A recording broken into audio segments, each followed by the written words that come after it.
Bueno, pues hoy tenemos en este espacio nuestro de testimonio, dentro de un alma para el mundo, tenemos un personaje especial que se llama Fulgencio Celdrán. ¿Quién es Fulgencio Celdrán?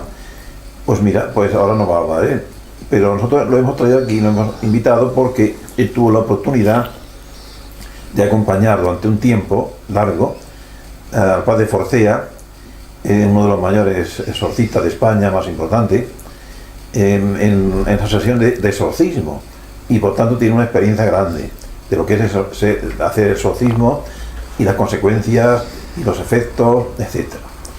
Y le vamos a preguntar en primer lugar, qué le llevó a estar en contacto con el padre Fortea, y que nos explique también qué es un exorcismo.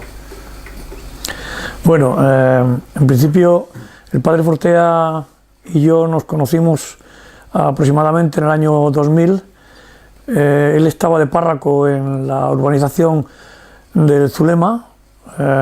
Yo tenía una vivienda junto a esta urbanización, y un día, después de una Eucaristía, pues hablando con él, pues él me insinuó que si yo estaría dispuesto a ayudarle en estos temas.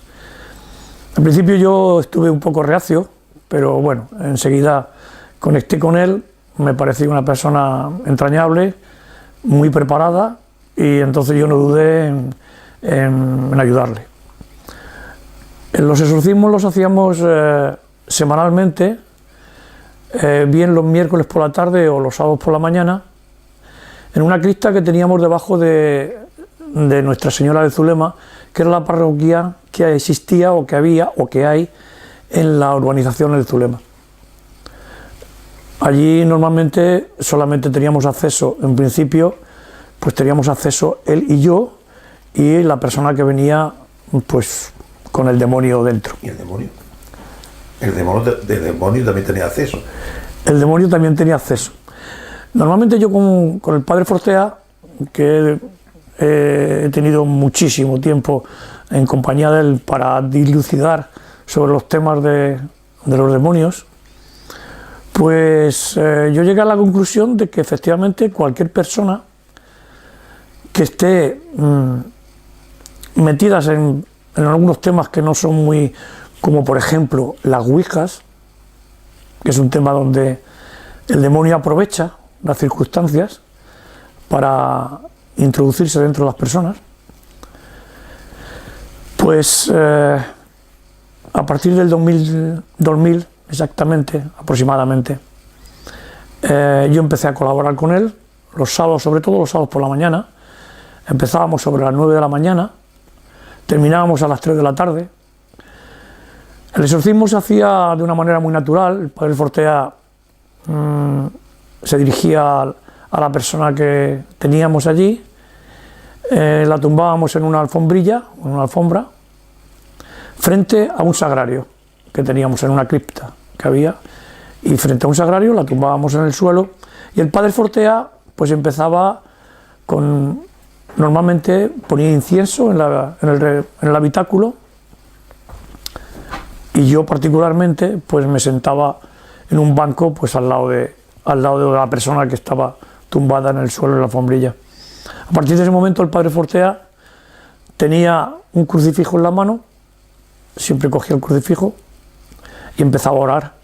Empezaba a orar con unas frases que yo nunca jamás entendí, porque, bueno, pero sí que entiendo que decía como así de «Ac 10 bien» o «100», como diciendo «este es el último día». Él se dirigía a la persona que estaba allí, de alguna forma se dirigía al demonio, para decirle que ese era el último día que iba a habitar en la persona que estaba. Nosotros tuvimos varios casos.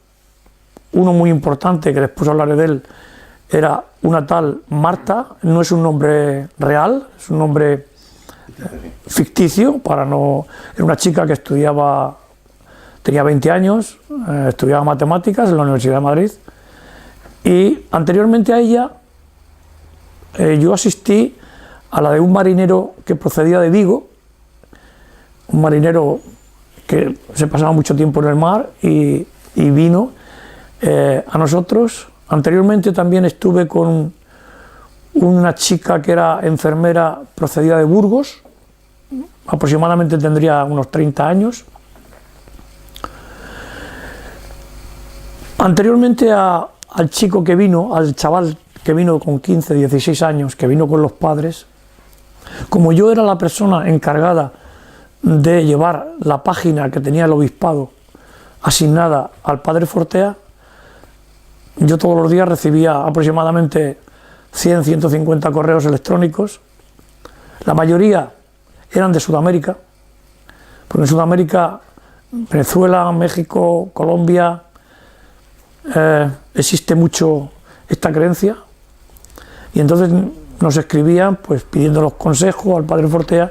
Yo automáticamente seleccionaba en parte lo que podía ser un correo verdadero o un correo ficticio, y en segundo lugar, cuando tenía una persona que nos llamaba, que nos conectaba con nosotros, yo me dedicaba a si realmente tenía un problema de esquizofrenia o psiquiátrico, en el cual si no era así, yo necesitábamos que tuviera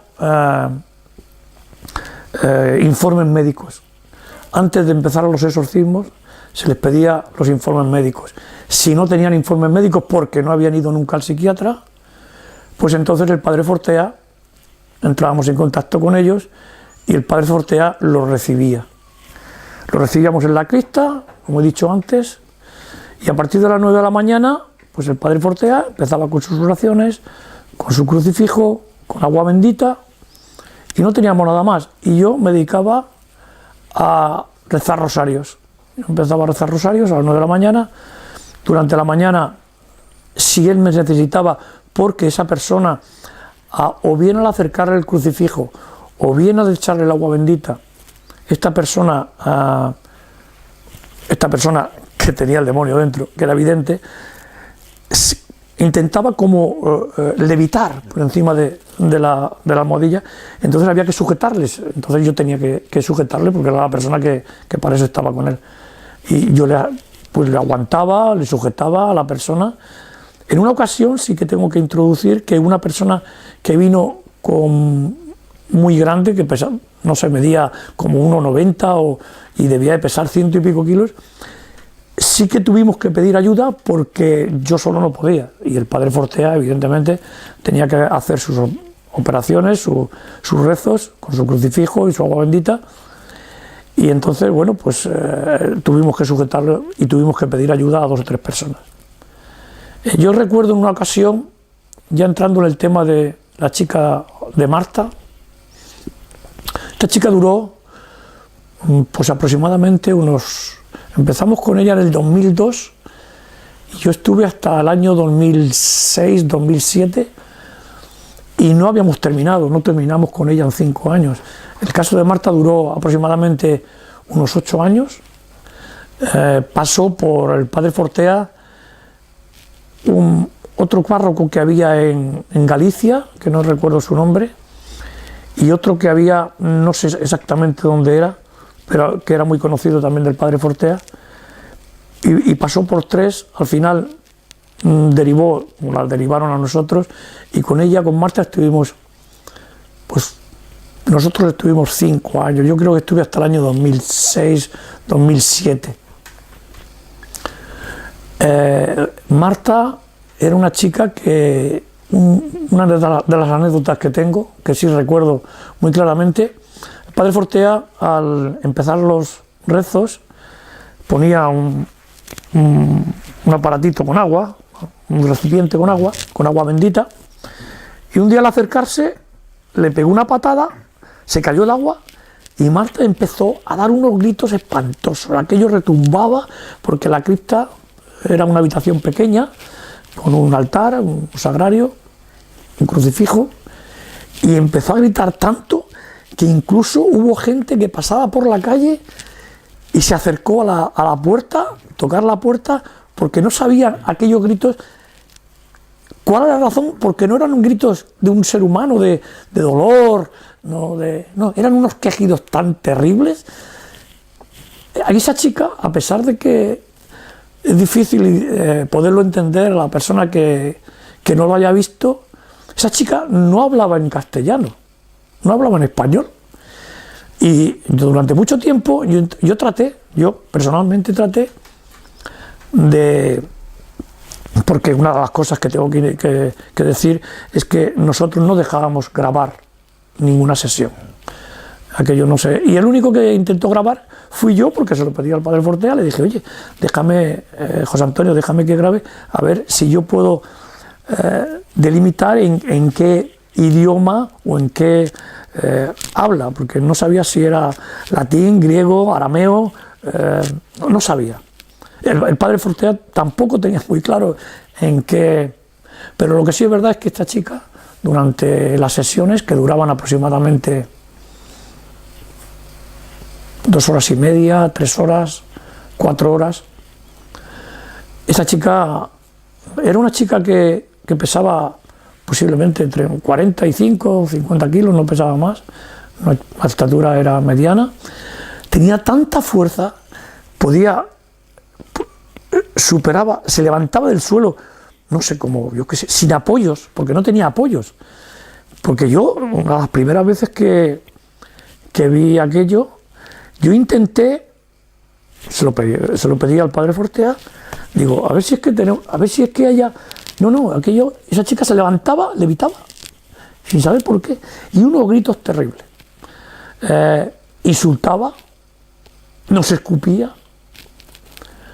Al padre Fortea le decía de todo. Padre Fortea, en esta ocasión con Marta, que fue el caso más en la prensa, salió y se dio a conocer en la prensa, en televisión, ahí sí que venía la madre con ella. Una madre, una persona ya de unos 50 y tantos años, 60 años. Y solamente esta señora lloraba, no hacía otra cosa nada más que rezar y llorar por el sufrimiento que estaba viendo a su hija, porque aunque la gente piense que en esos momentos no sufren, esa persona está sufriendo, porque hay un poder por dentro que la hace sufrir, que es el demonio, Belcebú, Satanás, Mamón, el que quieras, hay tantos que no. Y entonces la madre sufría, realmente sufría, y esta chica, Marta, yo creo que al terminar la sesión, fácil, había perdido 1,5 kilos, 2 kilos. Y el padre Fortea igual. El padre Fortea cuando terminábamos las sesiones, el padre Fortea terminaba realmente cansado, terminaba roto. Terminábamos que cuando llegábamos las 2:30, las 3, que terminábamos las sesiones, el padre Fortea se tenía que meter en la ducha. Teníamos unas duchas allí abajo, unos cuartos de baño, y él se tenía que duchar porque terminaba realmente, normalmente no se ponía, él vestía normalmente con la sotana negra y su cuello, y cuando hacía las sesiones se ponía camisa gris y pantalón gris y alzacuellos, porque realmente si se ponía lo otro no podía, porque sudaba tanto que era espantoso, ¿no? A mí me impresionó, realmente el primer año que estuve yo ayudando al padre Fortea, realmente sí que terminaba muy impresionado, y llegaba a casa, en algunas ocasiones, en aquel momento mi mujer participó con nosotros, porque cuanto más rezabas, más ayudábamos al padre Fortea y más daño le hacíamos al demonio que tenían dentro. Porque incluso cuando yo levantaba la voz, porque me lo pedía también el padre Fortea, cuando yo rezaba, levantaba la voz y el demonio, a través de Marta, me miraba con como ojos de que se le salían de las órbitas, o sea, como con odio. Entonces cuando terminábamos ya las sesiones, normalmente José Antonio, el padre Fortea, trataba de de ponerle el crucifijo en la frente y trataba de darle la comunión. En esos momentos los gritos eran tan horribles, tan espantosos. Es decir, yo recuerdo un día que cuando le estaba yo ayudando, que le íbamos a dar la comunión, tanto al padre Fortea como a mí, nos escupió en la cara, nos miramos los dos, no hicimos nada, siguió el padre Fortea para tratar de dar la comunión y después de darle la forma, ella la escupió. La tiró al suelo. Bueno, el padre Fortea exactamente, la recogimos, la recogió él. Vamos a ver, Fulgencio. Hay mucha gente que dice por ahí, bueno, no creen en el demonio, que esos son cuentos, y que los que dicen endemoniados están mal de la cabeza. ¿Qué dices tú? No, realmente, por eso yo al iniciar esta conversación que estamos teniendo, el padre Fortea siempre me decía que me asegurara muy bien antes de entrar a practicar el exorcismo, que los antecedentes médicos que tenían las personas. Con lo cual, siempre estas personas que venían no tenían ningún problema psiquiátrico, ni esquizofrenia, ni nada. Eran revelaciones que tenía dentro. Yo leyendo la Biblia, y si la gente lo lee, verá que Jesús practicó, hizo exorcismos, expulsó a demonios de personas. Eso no lo estoy diciendo yo, ni lo dice el padre Fortea, lo dice la Biblia. Y si no crees en la Biblia, pues entonces apaga y vámonos. O sea, entonces era claro que esas personas no tenían problemas psiquiátricos, tenían problemas de que el demonio estaba dentro de ellos y les hacía la vida imposible, porque era realmente la vida imposible. A estas personas que venían desesperadas, venían con desesperación, porque no sabían, eran burlas de los compañeros de clase, eran burlas de su propia familia. Cuando ellos sentían, estas personas, Marta concretamente, era una chica que entraba en su casa cuando venía de clase y en algunas ocasiones su madre nos decía que a la entrada tenían un comodín, una cómoda y un espejo, y en alguna ocasión el espejo se rompió cuando entraba ella en casa.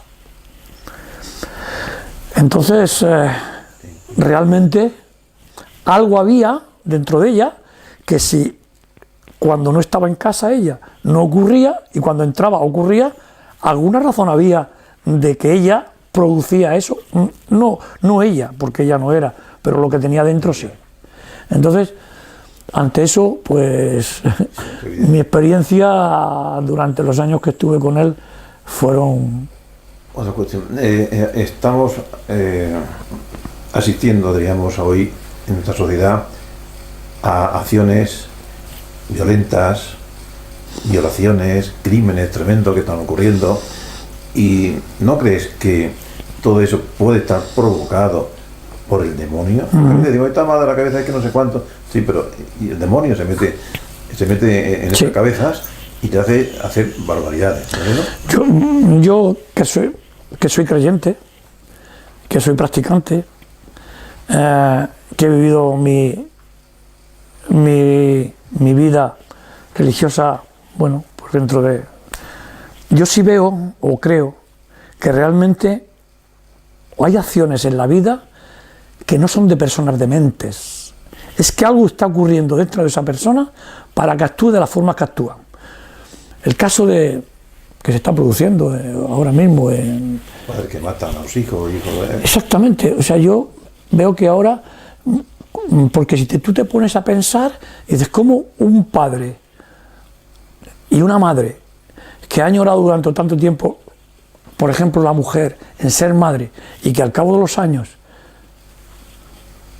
sin saber por qué, no han tenido, o sea, mate a sus hijos, ¿es porque está mal de la cabeza? Yo no lo creo.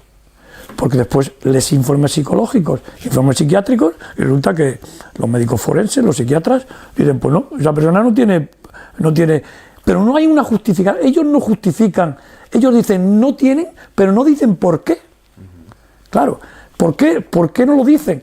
Porque yo estoy seguro que ellos son conscientes de que algo está dentro de esa persona, porque clínicamente no pueden decir lo que tiene porque no tiene nada. Pero ellos no se atreven. Hoy los médicos psiquiatras, los psiquiatras, yo estoy seguro que muchos de ellos no tienen el valor suficiente para, después de decir que no tienen nada clínicamente ni médicamente, no son capaces de reconocer que dentro de esa persona hay algo que ellos no son capaces de determinar. Entonces, claro que los hay, porque es evidente que lo que está ocurriendo en la sociedad, la gente no está loca, todo el mundo no estamos locos. O sea, entonces, algo está sucediendo, ¿no? Entonces, que yo me gustaría entender por qué si algún psiquiatra dijera, bueno, pues es que esa persona tiene algo que yo, como médico, no sé determinar, pero algo está pasando. Si yo no veo, en mis años de ciencia o de mis estudios, no le veo nada, alguien habrá que pueda decir. Y realmente ahora, al final, pues dice, bueno, pues tiene que haber algo que estas personas... Y realmente, si yo me pregunto muchas veces, si a Jesús, en su vida, le tentó tantas veces el demonio, y era Dios, ¿cómo es posible que nosotros, que no somos nada, no nos tiente? Pues más fácil lo tienen. Los demonios lo tienen mucho más fácil con nosotros que lo tenían con Jesús. Y con él lo intentó, ¿cómo no lo va a intentar con nosotros? Que somos seres humanos. Exactamente.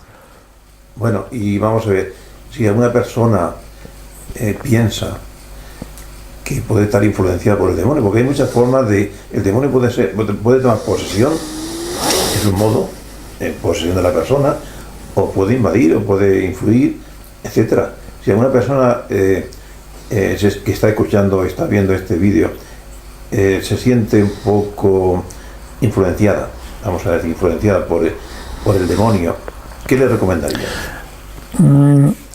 Yo, como después de tanto tiempo de esto, yo sí le recomendaría. He tenido hace unos días una persona que es amiga de hace algún tiempo, yendo a Murcia, justamente la semana pasada, me dijo, Pencho, ¿qué me está pasando? Y digo, lo primero que le pregunté, dije, ¿tú hace poco tiempo has estado en alguna persona con la cual te hayan hecho una ouija, por ejemplo? Y se queda muy sorprendida. Me dice, Pencho, ¿cómo sabes tú que a mí una persona me ha hecho la ouija? Digo, pues porque si no hace falta que tú me lo digas. Es que cuando tú me has dicho a mí y me has preguntado qué me estaba pasando, yo, sabiendo lo que te podía pasar, ya te lo he preguntado. Digo, mira, tienes dos soluciones. Una, ir al padre a Salvador. Si no sabes dónde es, yo tampoco sé exactamente dónde es, pero vas al obispado y te lo dicen dónde está. Y luego él seguramente cuando te vea, solamente con dos preguntas que te haga vas a ver si sí o no. Digo, pero lo primero que tienes que hacer es, antes de ir, si no vas a ir mañana ni pasado, te coges un crucifijo y rezas. Cuando te levantas te rezas, cuando tengas un rato libre rezas, cuando te vayas a acostar rezas, te coges... Digo, mira, si tú te coges un crucifijo y tú te lo pones encima, seguro que el demonio no te va a entrar, porque tiene un rechazo total a una cruz. A la cruz, el demonio, tú le pones a alguien una cruz y si quita la cabeza, si vuelve la cabeza, es porque algo tiene dentro. Entonces, procura, antes de ir, reza, coge un crucifijo, procura llevar un crucifijo en el bolsillo contigo, digo, y seguro, con todo el abanico que tiene para entrar, digo, en esa persona no va a entrar. casi seguro. Esto es muy importante porque hoy hay odio a la cruz. Sí, claro. Estorba la cruz en todas partes. Y si algunos, si pudieran, eliminarían la cruz de todos los sitios. Esto no es humano, esto es diabólico. Entonces hay que defender porque necesitamos la cruz, la defensa de la cruz, como la devoción a la Virgen María, el agua bendita, en fin, todos son la defensa que tenemos, que Dios nos ha dejado en la Iglesia para defendernos contra el mal. Y esto que has dicho es muy importante, que si alguno tiene dudas sobre su situación o la de alguien, que pregunte. Concretamente estamos emitiendo desde Murcia. En Murcia, pues tenemos, en toda la diócesis hay algún exorcista, pero en Murcia tenemos al Padre Salvador, que está en la Puebla de Soto, yendo carretera hacia Alcantarilla, preguntando puede llegar. Entonces él le puede examinar un poco y ver si realmente aquello es diabólico o no.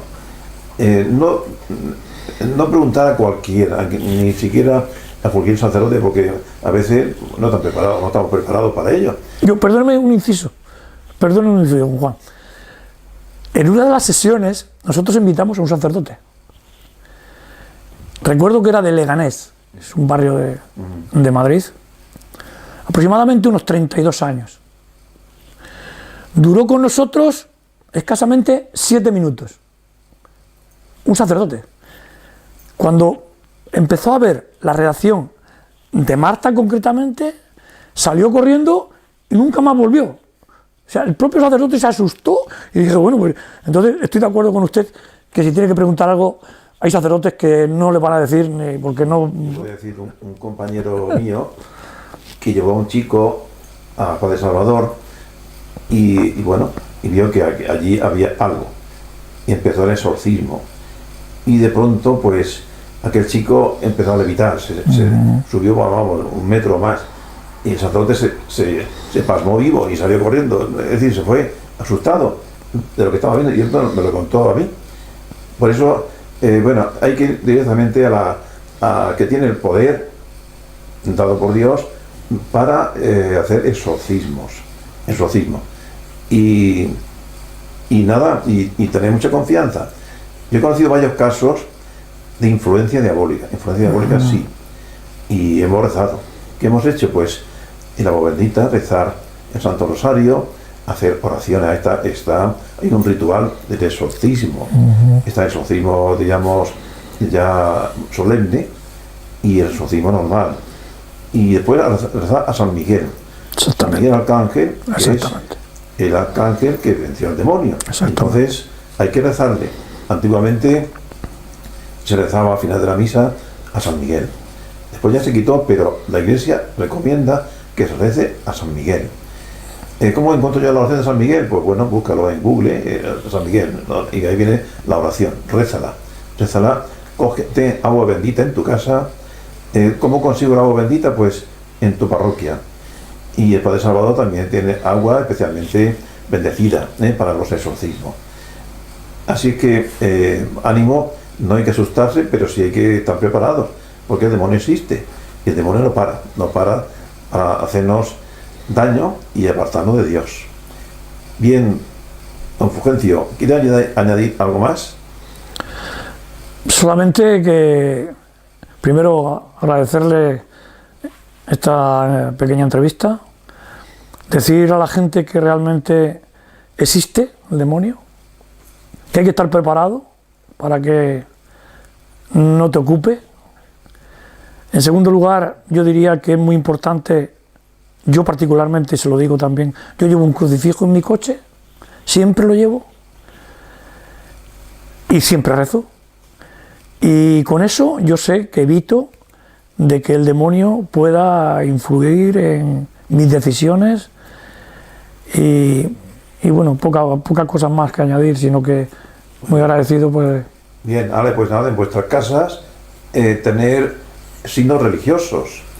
Hoy no está de moda tener cuadros de la Virgen o de los santos, parece que eso no pega hoy. Claro, pues el demonio tiene las puertas abiertas. Pero tener la Biblia, tener cuadros de la Virgen bonitos, tener el crucifijo y tener un botellín con agua bendecida, agua bendita. Y nada, pues ya le agradecemos mucho a Fulgencio el testimonio que nos ha dado y bueno, y que esto nos sirva a nosotros para estar pendientes de que no nos meta un gol el demonio, que lo podamos vencer con la ayuda del Señor. Hasta otra ocasión.